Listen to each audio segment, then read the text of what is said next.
I bet a lot of you guys knew this video would eventually come, as not only has Jeremy Pruitt been fired by Tennessee, but he may have sent the program back a couple of years or even decades with what has gone on. Butch Jones and Derek Dooley are no longer the most hated coaches in Volunteer football history, and today we're going to talk about the rise of Jeremy Pruitt, his Tennessee era, and what went wrong for him. But first, be sure to subscribe to the channel if you love college football, give the video a like if you want to support the channel, suggest another coach I should take a look at, and stay until the end. Now let's get started and talk about the rise and fall of Jeremy Pruitt. Let's first go back in time and talk about how Jeremy Pruitt became a big-time coach to begin with. He grew up in Alabama and was the son of a legendary high school football coach in the area. When he got to high school himself, he became a star quarterback and eventually went on to play for Middle Tennessee. After 1 year, he moved to defensive back and would transfer to Alabama under head coach Gene Stallings, where he was a really solid player there. He began his coaching career as a student assistant at Alabama and would eventually spend time in the Alabama high school football coaching ranks, where he was even on MTV's TV show called Two-A-Days. In 2007, he arrived at Alabama as the director of player development, and after the Tide's 2009 title, Saban would name him the defensive backs coach. This is where his career would start to take off. In his time at the Tide, he coached Mark Barron, Dre Kirkpatrick, Dee Milliner, and Daquan Menzie into All-American caliber players, and because of how good he was named the 2012 Recruiter of the Year, and he was also one of the hottest assistant coaches in the nation. Jimbo Fisher noticed his talents and abilities to coach and would nab him to be the defensive coordinator, where the Seminoles would have the top scoring defense in the nation, and led by Jameis Winston, the Noles would win the 2013 national title. In 2014, he took the defensive coordinator job at Georgia, and he did a great job, as the Dogs had a great defense, and you'd get a chance to even take a bigger job. Him and Kirby Smart would flip schools, as Smart became Georgia's new head football coach, and Pruitt became Alabama's defensive coordinator. In his 2 years with the Tide, he routinely had a top defense and helped put a ton of players into the NFL, while he was also recruiting at a high rate. With Butch Jones getting fired and Brady Hoke not getting retained as the interim head coach, Tennessee would have to find a new head coach.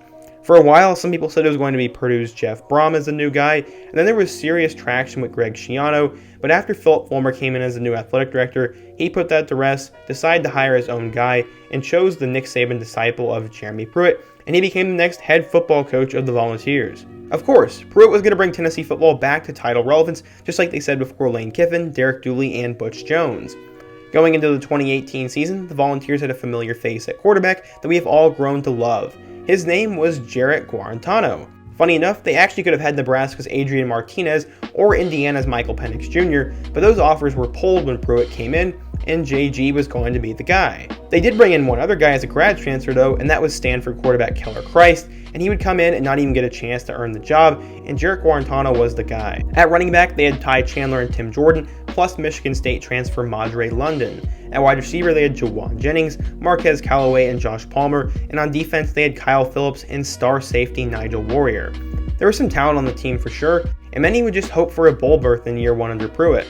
In their first matchup against West Virginia, they would get blown out, but they would bounce back with dominating wins over East Tennessee and UTEP. But those weren't exactly the big wins that the fan base was hoping for.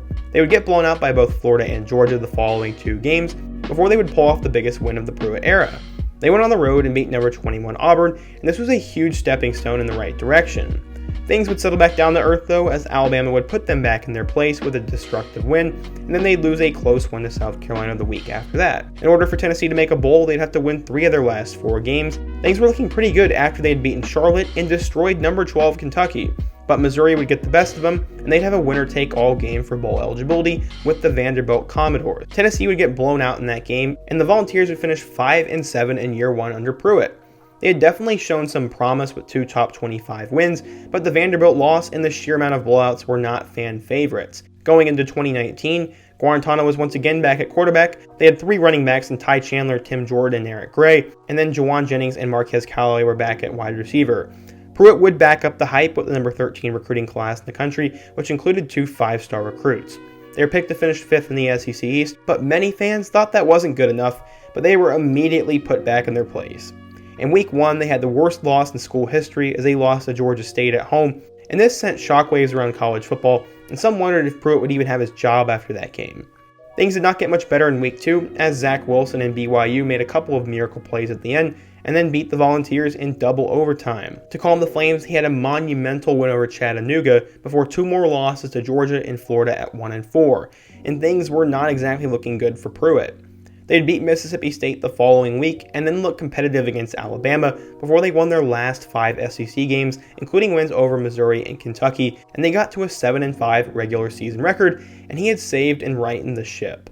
They played in the Gator Bowl against Indiana, and it was actually looking like the Hoosiers were going to win that game, but after a well-designed onside kick and a late Eric Gray score, Tennessee would win that game, and Pruitt had turned a 1-4 record into an 8-5 campaign, and this fooled everyone into believing he was the guy. Going into 2020, he had landed big-time quarterback recruit Harrison Bailey, and some thought he could push JG for the starting job, but no, he would not. Eric Gray would break out at running back, and Josh Palmer would become the best wide receiver on the team. After wins in Week 1 and Week 2 over South Carolina and Missouri, the Volunteers were ranked against Georgia, and this was finally going to be the year they had broken out.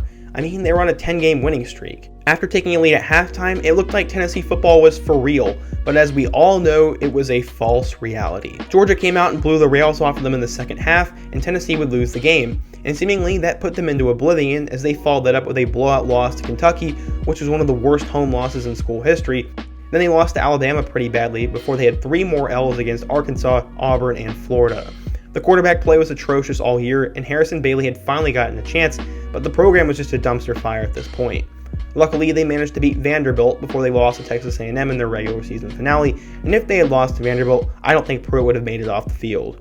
Through 10 quarters, Tennessee looked like they were back in 2020, but this quickly became a disaster, and his seat was on fire, and everyone knew he was not going to last in Rocky Top.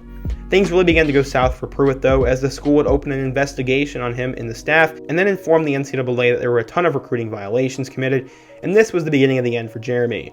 He was fired earlier this week, and many do not expect Pruitt to see a cent of his buyout money. Philip Fulmer also stepped down, and they hired UCF's Danny White to be the new athletic director, and there was also even a rumor that recruits got money in McDonald's bags when they visited campus, and there are just so many things that can be said about this, but that is for a whole nother video, and let me know if I should do a whole video on the Tennessee situation down in the comments section. So besides the obvious cloud, why did Pruitt fail at Tennessee? Well, he did not know how to evaluate his staff, as the offensive and defensive line coaches could never get the job done, and it seemed that every position group just underachieved with all the talent they had, and the teams always seemed to come out flat or like they were sleepwalking. He never got good quarterback play, obviously, and besides Harrison Bailey, I don't think he brought in a single good quarterback recruit in his time there, but he did land Virginia Tech grad transfer Hendon Hooker, but he will never see him, as Pruitt is obviously gone. JG basically started every game during the Pruitt era, and he just wasn't a good quarterback. His team suffered the worst loss in program history to Georgia State, and that was always going to hold him back and be a major stain on his resume. Tennessee really only won 2 big games in the Pruitt era, and that is if you want to consider that 2018 Kentucky win a huge one to Tennessee's standards. They seemingly always got blown out, and that hurt the perception of the team, and now we also know that a ton of shady things were going on behind closed doors, and Pruitt didn't do anything to stop it. Tennessee just never showed up when it mattered most, and that 5-game winning streak they had at the end of 2019 really hid a lot of the problems they had and gave people a false reality of what was going on. Pruitt went 16-19 in his 3 seasons in Rocky Top, and that is the 3rd worst in Tennessee history. I obviously know Jeremy Pruitt will be the scapegoat for Tennessee football for years to come, and the consequences will be felt for years throughout the program, and I hope that Tennessee does not get the death penalty from what's going on. Many will see this as the darkest era of the program's rich history, and sadly they're getting further and further away from relevance. I really want to know what you Tennessee fans think of all this, and where you think the program is headed next, because I can't even imagine what you guys are thinking right now, and most of you guys don't even know who the coach will be, and what's even going to happen to this program. Also, let me know why you thought he failed, and you should also let me know which coach I should take a look at next. Before you go, be sure to give the video a like if you want to support the channel, subscribe if you're new, and check out my documentary about the rise and fall of Derek Dooley. Hope to see you guys again soon, but until next time, peace.